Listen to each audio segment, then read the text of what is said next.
Mungu anakufurahia, ndio maana uko hivyo. Yale mavazi ulionayo kwa sababu Bwana amekufurahia, amekuridhia, amefanya jambo kwa ajili ya maisha yako.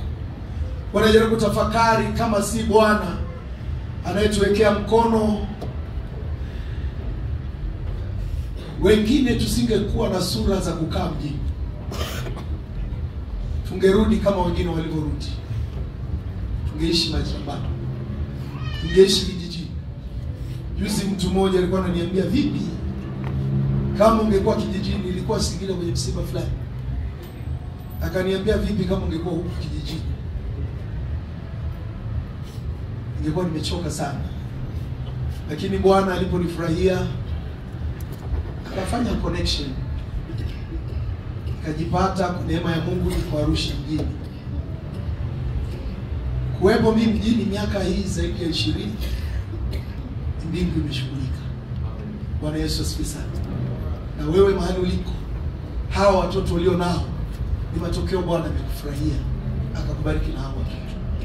Na chochote ulicho nacho, mbingu inakufurahia. Asifiwe Yesu. Soma pamoja nami Nehemia sura yake ya 8, tutasoma mstari wa 9 mpaka wa 11.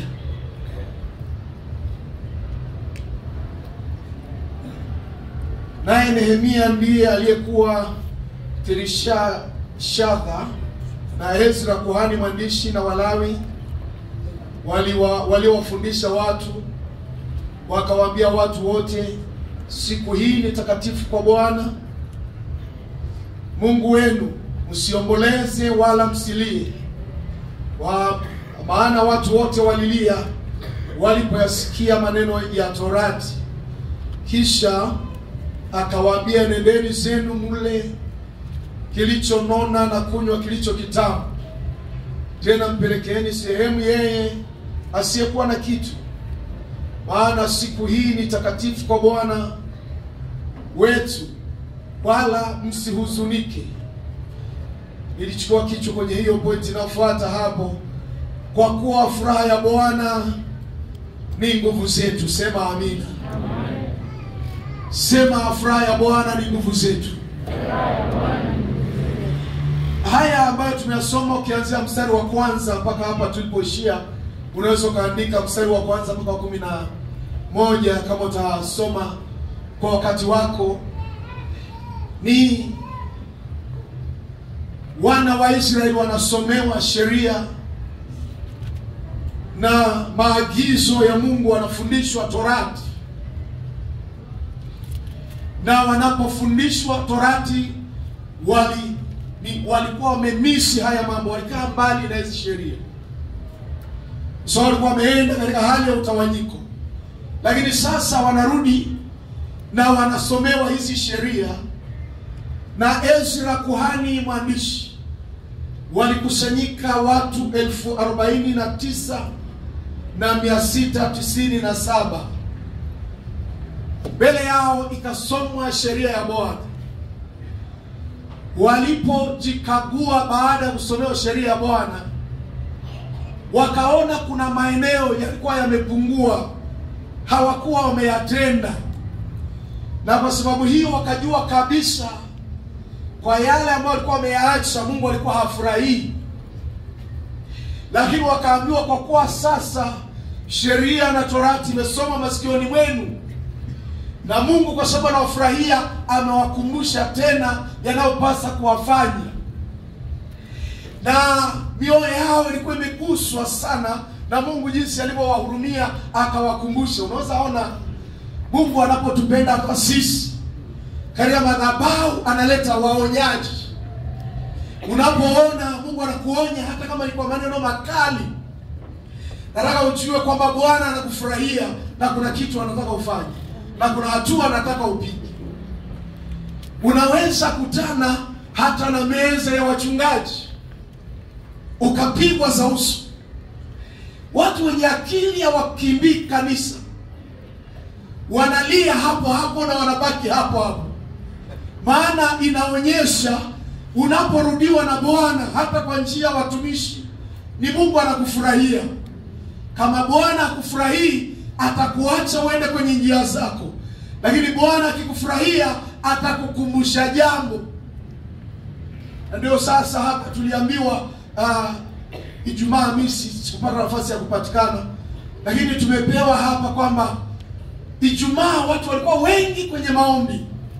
Hiyo ni kuonyesha Bwana anatufurahia na hataki tuwe wa Kristo kwa Jumapili. Gusa mwenzako, mwambie ukikumbushwa ibada, elewa Mungu anakufurahia. Ukikumbushwa kutoa fungu la 10, elewa Mungu anakufurahia. Anataka uende mbali kimaisha. Ukikumbushwa juu ya maombi ya kufunga, elewa Bwana anakufurahia. Sasa wana wa Israeli wakasomewa sheria na Torati ya kwamba katika ufalme huu wa Mungu, watu wanaoingia katika ufalme huu wa Mungu hawana ubinafsi.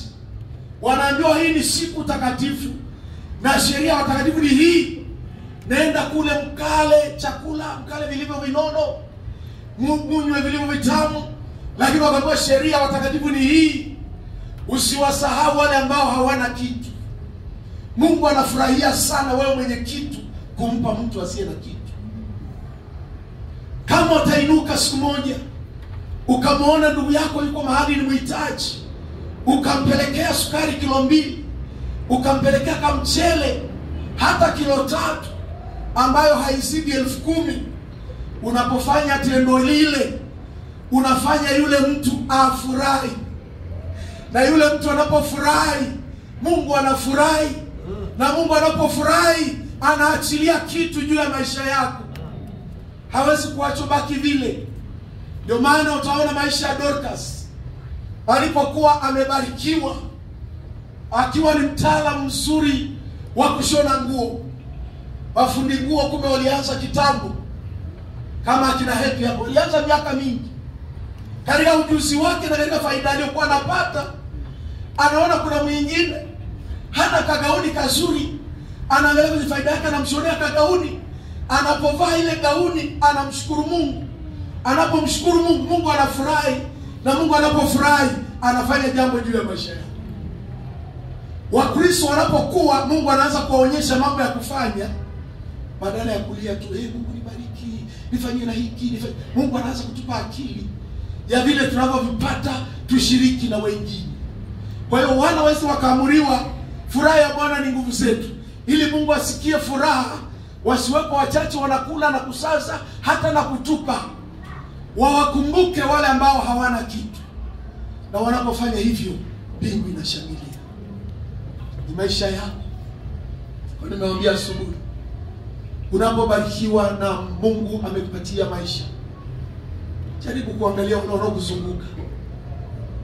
Fanya wema juu ya maisha yako. Huu ni mwezi wa Injili na misheni. Niliwaambia asubuhi, njia nzuri ya kuhubiri Injili ni ile ya matendo. Yule mtoto unayemwona jirani pale, unapishana naye hata njiani, hana viatu vya shule, mwingine hana madaftari, mwingine hana begi, wala unaona kuzunguka hata nje ya kanisa. Niliwaambia asubuhi, inawezekana hii kanisa hapa wote ni mabilionea. Sema amina. Wote ni mabilionea hapa, Mungu amewabariki. Lakini kuna watu mahali fulani wana upungufu, wana changamoto. Mkono wako wa shirika tena vizuri hii kufanya hata kwa wale wasiookoka. Tafuta kitu kidogo, pelekea yule jirani yako pale ambaye hajamwamini Yesu. Mfanyie wema. Niwaambia asubuhi, kwa tumepanda usafiri wa public, mtu mmoja akalipa nauli ya kutosha, na kondakta kama unavyojua hawanaga moyo wa rehema, amsukasuka sana yule dada, nikamuongezea kilichopungua. Kijana wangu Regan akafurahi sana, ananiambia baba umempa hii? Nikamwambia ndio. Akasema na mimi nilifanya hivyo hivyo siku za karibuni. unakumbuka ile siku ulinipa 2,000, 1,000 ilikuwa ni sadaka. Alafu akasema buku ilikuwa ni ya kula baada ya ibada, ile popcorn pale chini. Kwa hiyo akaniambia baada ya kuingia kwenye ibada yetu kule ya watoto, wakati tunaitwa kwenda kutoa sadaka, jirani yangu alikuwa hana sadaka. Nikaahirisha kula popcorn, nikampa yeye hiyo buku yangu ya kula ili na yeye atoe sadaka. Kwa hiyo akaenda akatoa, akasema, nikamwambia basi wewe na kiti chako mbinguni. Walio wa mbinguni wanashiriki na wengine, hawali peke yao. Usifurahie auti za peke yako. Wewe Bwana amekujalia neema, rafiki yangu. Unaweza kwenda uzunguni ukala hata kuku 2-3 na wala utetemeki. Unakula vilivyonona na vitamu. Jamaa wangu aliniambia hapa alikuwa anapenda juisi ya parachichi. Kwa hiyo unaenda pale unagonga vitu. Kuna mtu hata ukimchomea kakilo ka ng'ombe injini ya kivuli, unamfanya afanye shangwe. Ukichukua familia moja ukawaambia, maana hiki kanisa hii si Mungu ametubariki. Chukua familia moja waambie, hii lunch ya Jumapili baada ya ibada naomba nikupeleke mahali tukagonge na watoto wako. Wakafika mahali hapa tu mjini. Hata kama ni ng'ombe, hii nyama ya ng'ombe, hata sio samaki choma, kuchoma, ka ng'ombe tu na ndizi, wapige na juisi. Wanarudi nyumbani wananena kwa lugha. Wanapofurahia, Mungu inafanya kitu juu ya maisha.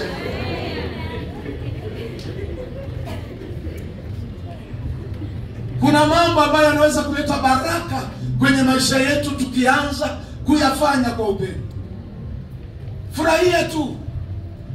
Bwana amekupa neema, maisha ni mazuri huko nini? Kuna ndugu yuko na watoto 5, ni mshirika. Anapokwenda usafiri changamoto, na wewe pengine umekuja peke yako kanisa. Mwambie leo nakupa lift kufikisha mpaka mlangoni. Ukimfikisha katika ule mpangaji, labda amepanga pale msururu zile nyumba. Unaona yeye ameletwa na gari. Watu tena kali nyeusi tinted wanashushwa pale. Ile familia wanaozunguka watajua kumbe huyu mtu anaendaga mahali pazuri na sisi tumfuate. Injili ya Matendo katika mwezi wa Injili wa misheni, Waisraeli walipokumbushwa wakalia, waliona wameacha majukumu ya msingi mazuri ya kushiriki baraka na watu wengine. Inawezekana unakula na sasa. Inawezekana wewe kwako maharage sio mboga, ni kiungo. Lakini kuna mtu maharage anasema yenu kila maharage sana nakula nyama. Au wale dagaa. Mtu mmoja anasema kuna dagaa na kuna dagaa wa nyama. Sasa mwingine akaniambia hakuna dagaa wa nyama ndugu, tafuta hela, hakuna dagaa wa nyama, dagaa ni dagaa.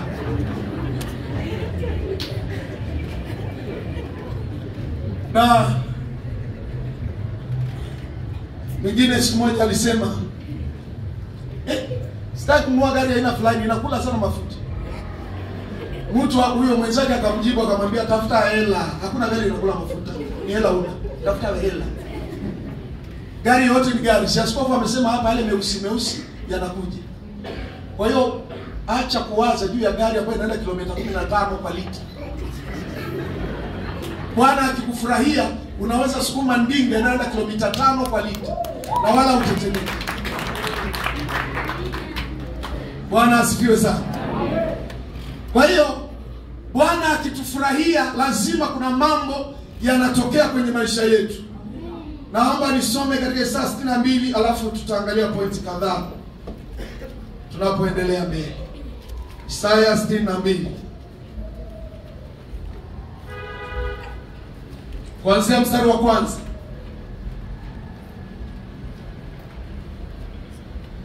Kwa ajili ya Sayuni sitanyamaza, na kwa ajili ya Yerusalemu sitatulia, hata haki yake itakapotokea kama mwangaza, na wokovu wake kama taa iwakayo.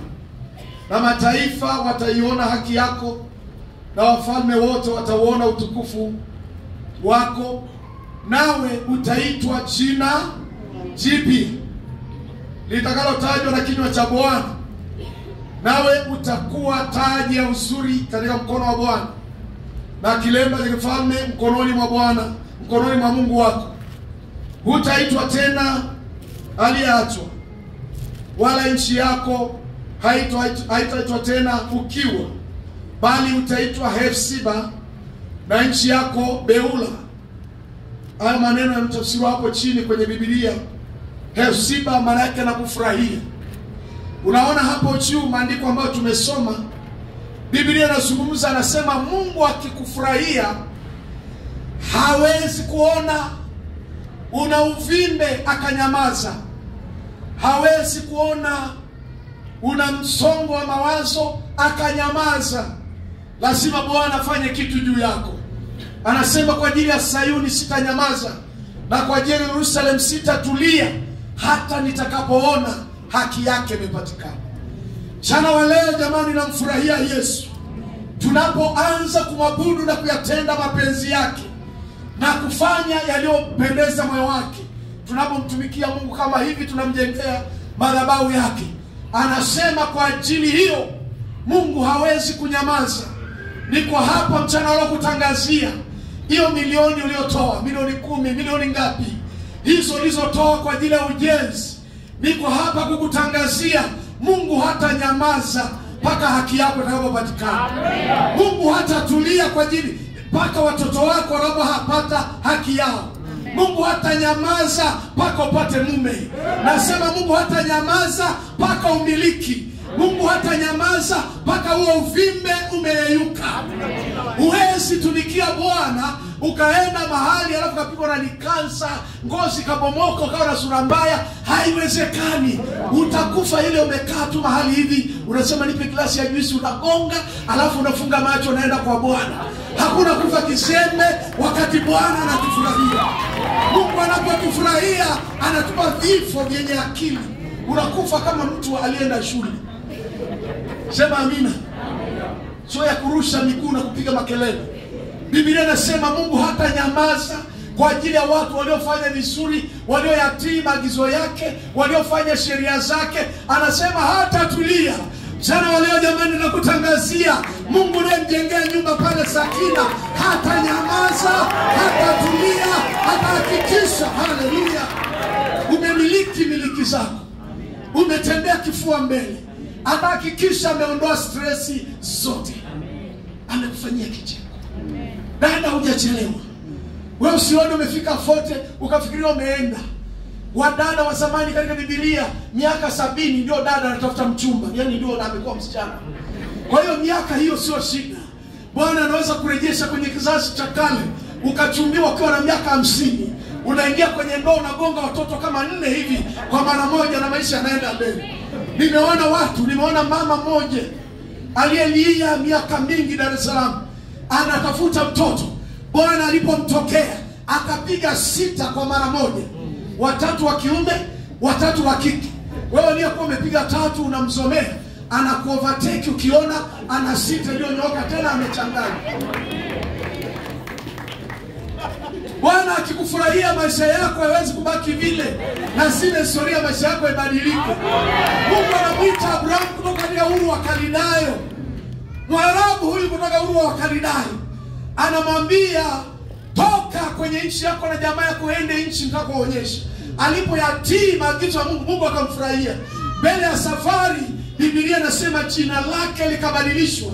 Mungu akamwambia utaitwa tena Abraham, utaitwa Ibrahimu, maana yake aliyebarikiwa, maana yake baba wa mataifa, maana yake mzee wa baraka. Au Mungu anampa ahadi kubwa kubwa, watakao kubariki na wabariki, watakao kulani na walaani. Maana yake wapende kose tuliyatimiza na tutenda sheria za Bwana, hatulaaniki.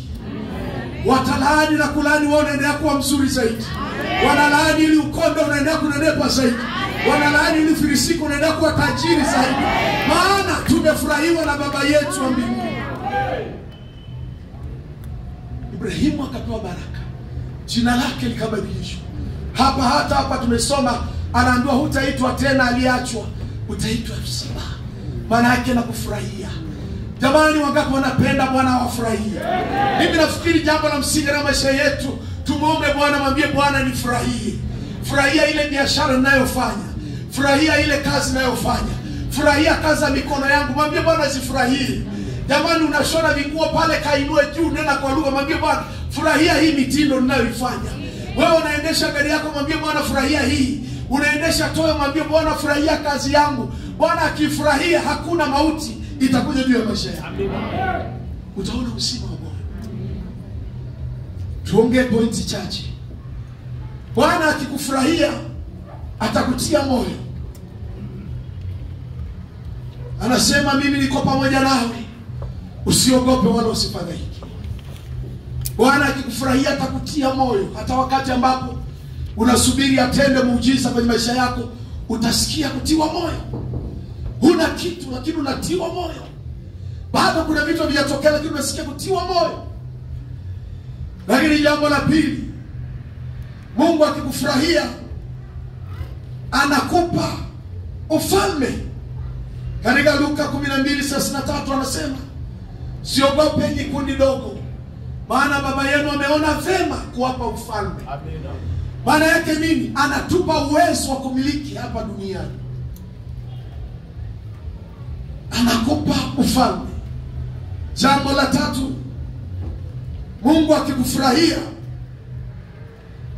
anakupa siri za ufalme. Katika Mathayo 13:11 na Luka 8:10. Mathayo 13:11 na Luka 8:10. Anasema, ninyi mmejaliwa kuzijua siri za ufalme. Amina. Wengine hawajui. Hapa nilikuwa nimesema Mungu akikufurahia, anakupa password ya mbinguni. Namna ya kuingia kwenye ufalme na kuchukua baraka zako na kuchukua majibu ya maombi yako, unapewa password.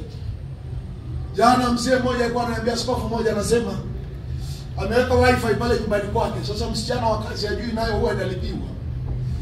Yeye kila msela anayepita anampa password. Kwa hiyo mzee anasema yeye anaenda kazini, anarudi usiku. Siku hiyo akarudi mchana, kukuta vijana wamejaa makundi wake kwa waume. Nini? Wanakaa karibu na mtandao, wananyonya, maana yule dada amewekea password. Alipouliza msichana mdogo wa pale, mjukuu wake, akasema dada wanakujaga na simu, dada anawaandikia kwenye simu zao, ndio maana wamekusanyika pale. Anasema nilikasirika, ikabidi sasa hapo ni abadilishe sasa password, maana waliotakiwa kupata hiyo haki ni watu wa familia, lakini inanyonywa na masela ambao hata hatujui wanaangalia nini. Kwa hiyo ikabidi abadilishe password, arudishe kwenye utawala. Wewe ukitembea katika njia za Bwana, password unapewa. Namna ya kumiliki, namna ya kushinda maadui, namna ya kupokea ahadi za Bwana, namna nzuri ya kuabudu Bwana. Hata unapewa maelekezo ya ufalme, namna ya kuishi hata na wabaya wanaokuzunguka. Mungu anakupa akili ya kifalme. Sema amina. Amen. Umepewa password. Ninyi mmepewa kuzijua siri za ufalme. Jambo lingine, Bwana akikufurahia, anakupa kushinda milango ya kuzimu. Katika kitabu cha Mathayo 16:18 anasema pale,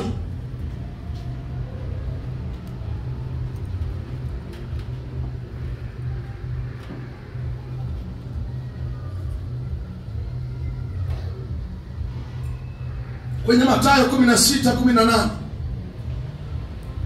anasema, nimekupa funguo za ufalme. Lolote unalofunga duniani linafungwa mbinguni, na lile unafungua linafunguliwa kule mbinguni. Kwa hiyo kuna namna ambavyo Mungu anafanya mambo kwa ajili yetu. Lakini nataka niangalie, nilikuwa nawapa shuhuda asubuhi. Katika kila familia kuna namna ambavyo tunapotembea na Mungu, na Mungu anapotufurahia, anaachilia neema sisi, anatupa nguvu ya kushinda. Anasema, nalijenga kanisa na wala milango ya kuzimu haitalishinda. Maana kanisa ni mimi na wewe. Kuna yale mambo ambayo yanasumbua katika familia yako, katika mahali fulani. Kuna watu asubuhi niliwaambia wanajaribu kufanya kila kitu, lakini wanashindwa kufanya, wanashindwa kufanikiwa. Kuna mahali kama kumewekwa mstari, ikawa familia yetu, kwa mfano kaka yangu Raza alikuwa napiga kitabu ilikuwa sio yuko vizuri. Lakini mahali alikuwa vizuri zaidi ni kupiga ngoma. Ile bendi ya shule. Mwalimu akampenda sana sababu ya ngoma. Alikuwa mdogo lakini ngoma alikuwa anajua kuibeba, ile kubwa ya shule wale waliosoma vijijini. Ile ngoma kubwa zaidi yeye ndio alikuwa mtaalamu wa hiyo. Drums ya zamani. Alikuwa anaigonga hiyo vizuri mpaka walikuwa wanashangilia. Hawana paona misosi na walimu. Anamaliza la 7. Yaani hapo ndio akawa ponea yake. Anamaliza la 7. Mwalimu akasema anakupeleka shule mpaka chuo. Jamaa akakataa. Wazazi wanakuja kuambiwa mtoto aende shule wapi? Anapelekwa mikoani huko mbali. Wakasema mtoto wetu atapotea. Wakamnyima, jamaa akabaki nyumbani akichunga ng'ombe. Hiyo sio malango ya kuzimu hiyo. Alafu jina lake akachukua ndugu mwingine. Akaenda akapata ajira, akawa mtu mkuu kwenye nchi. Na jamaa yangu anakula mihayo mpaka ilibidi niende mtoe kijijini ndani sana kule ya shida. Alikuwa na fursa mbele yake. Nikasema lau huyo mwalimu angenitokea mimi, nisingeaga hata mzazi. Tungeonana likizo. Maana sisi wengine fursa ikitokea ndugu. Ni chapu sana. Chapu sana. Hakuna kuahirisha, ni hapo hapo. Ni kama wakati mwingine nawaambia kwa wadada, hivi kama umeomba Mungu uolewe. Na umeomba unajua muda kuolewa umefika. Na ulifunga ukaomba na ukasikia amani ya Kristo. Ndugu anatokea anakuambia nimekuelewa, unasema nikaombe. Ukaombe nini? Sema ndio, maana umeshaomba. Au ilikuwa sio hitaji lako. Na hiyo vizuri vile mahali tuwe na ufahamu. Ndugu anakuambia nimekuelewa, unasema nikaombe tena. Ulikuwa hujaamini yale maombi uliyoomba.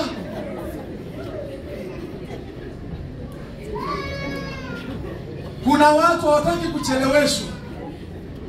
Akija tu kwako kama unaleta Kiswahili unampa wiki kama za zamani na wala haombi.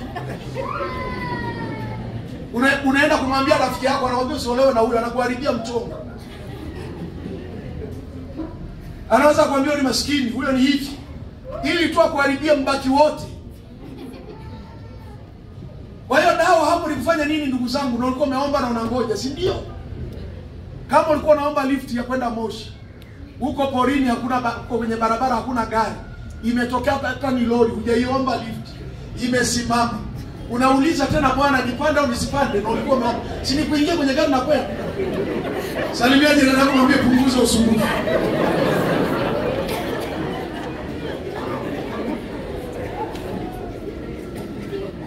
Jambo la muhimu ni unamuomba Bwana usitutie majaribuni, bali utuokoe na yule mwovu. Unapoamka asubuhi mwambie Bwana usinitie majaribuni, uniokoe na yule mwovu. Maana yake shetani asiniletee picha ya kitu kinachoonekana kama halisi kumbe sio halisi. Ukiwa na maombi hayo, Mungu atakuletea kilicho sahihi. Amina. Asifiwe Yesu. Amen. Nilikuwa nawaambia watu kuhusu kumiliki Mungu, kwamba anatupa kumiliki. Kule kwenye kitabu cha utasoma kwa wakati wako Hesabu 14 mstari wa 8 kule. Yoshua na Caleb wanasema ikiwa Bwana anatufurahia atatupa nchi hii yetu. Nikamwambia asubuhi nilipokuwa nafanya kazi mahali, mwambie mwenzako ni kazi, wewe acha mambo mengi. Huyu jamaa alikuwa anafanya kazi zamani. Kwa hiyo nikasema lazima sasa nipangishe kanyumba. Kwa hiyo nikatembea mahali kulingana na uwezo. Na unajua Mungu utusaidia akili uende na uwezo. Ukiwa na hela ndogo mfukoni, ukifika hotelini angalia menu. Usiagize tu utakuja kwanza kukutaacha viatu. Angalia menu, kama mfuko wako ni mdogo, angalia menu. Au uliza bei.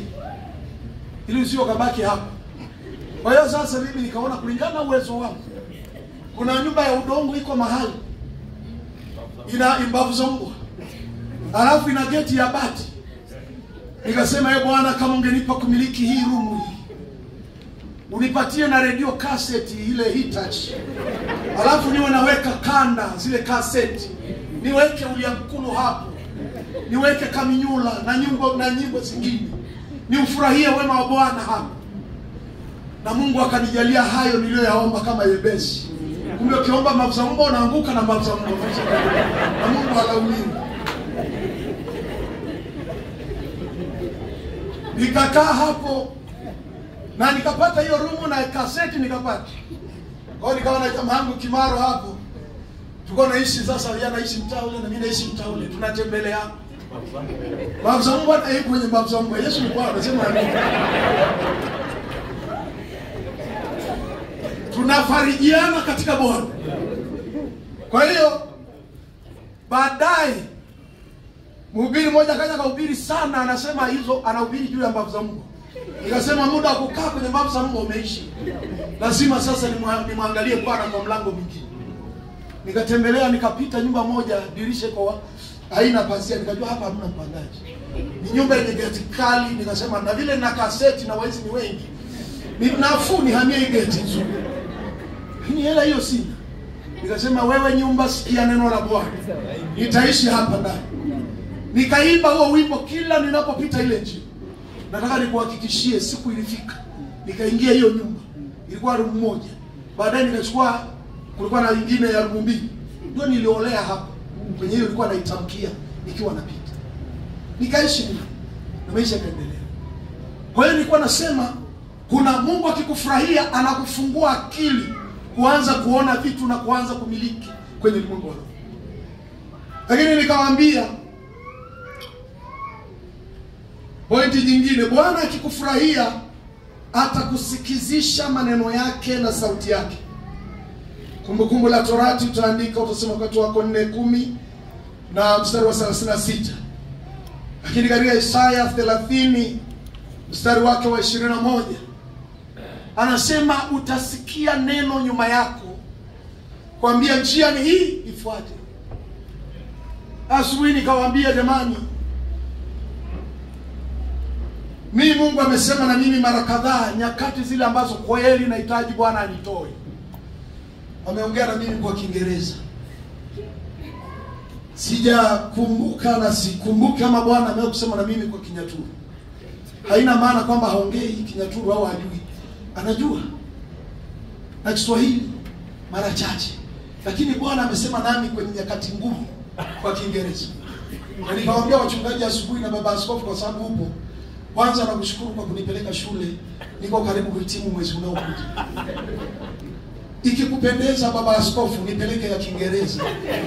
Kwa sababu nimeona Mungu anasema na mimi vizuri kwenye Kiingereza. Hivi karibuni nilikuwa na changamoto. Hii ni ya ukweli baba askofu. Yaani hii ni issue serious. Unipeleke kwenye Kiingereza na kusiki kupendeza. Nilikuwa nimepita mahali nimebanana sioni mwelekeo. Nikasikia sauti inaniambia don't worry. This is transition period. Sasa Mungu ananiambia hiki ni kipindi cha mpito. Ilikuwa ni saa 6 mchana. Saa 7 mchana Bwana akatokea, sema amina. Yaani kile ilikuwa imenisumbua kilitatuliwa saa moja tu baada ya kusema na mimi kwa Kiingereza. Nimegundua ndugu zangu. Nisome Kiingereza. Nikasikia Mungu zaidi kwa kiwango. Sema amina katika jina la Yesu. Utasikia sauti. Nataka nikwambie, Bwana akikufurahia atakusemesha. Kama unaenda katika njia ambayo sio nzuri, Bwana atakwambia njia unayoiendea sio. Kama unapita kwenye changamoto fulani unahitaji uponyaji, Bwana atasema. Mimi nimeona Mungu mara nyingi akinisemesha. Na ninaposikia sauti yake na kuaga raha sana. Na baada hapo majibu hutokea. Ni baraka iliyoje kusikia Mungu anasema na maisha yetu. Na unaposikia sauti ya Bwana juu ya maisha yako, elewa Bwana anakufurahia. Gusa mwenzako mwambie Bwana anakufurahia. Hata kama hakuna mtu anakusemesha, lakini muhimu kama Yesu anasema na maisha yako, wewe endelea kubarikiwa. Endelea kusonga mbele. Sema amina katika jina la Yesu. Wewe utasikia sauti ikikusemesha. So katika kipindi hicho nikasikia hata kuhusu ile familia, niliona brother amechemka, dada naye amefika la 6, yuko kichwa kabisa ya 6, akatamani kuolewa badala ya kusoma, kaolewa. Nikaona mwingine alikuwa mahali ya nafasi ya kusoma imegoma, nikasema aishivyo Bwana. Sasa naenda mbele za Bwana, nikalitia jina la Bwana. Walikuwa wamebaki wadogo zangu wawili. Wa kwanza kafaulu. Nikasema haleluya, ile beri iliwekwa na kuzimu imevunjwa. Akaenda sekondari. amemaliza mpaka chuo kikuu, na mwingine wa mwisho akafaulu na yeye akaenda sekondari. Leo katika familia tunaona Mungu akifanya, na sisi hapa tunakula elimu. Ndio niliwaambia mimi, uniangalie vizuri na ukiandika historia kama nimekufa huko, wewe nimetangulia wewe huko, uangalie vile utaandika historia yangu. Nimekula kitabu, usinipunje. Ujafa wewe kama nimekufa mimi, usinipunje. Tafuta vizuri, niko na vyeti kadha wa kadha, mpaka maeneo kadhaa nimeenda hata kwa sifupi. Kwa hiyo mimi ule wa miaka ile ya 90 sio huyu wa leo 2025. Bwana akikufurahia anakupa hatua nyingine. Gusa mwenzako, mwambie Bwana akikufurahia atakuongeza mbele hatua nyingine. Simama kwa miguu yako, tumwabudu Bwana. Karibu sana praise team, ni watuongozi kwa ule wimbo.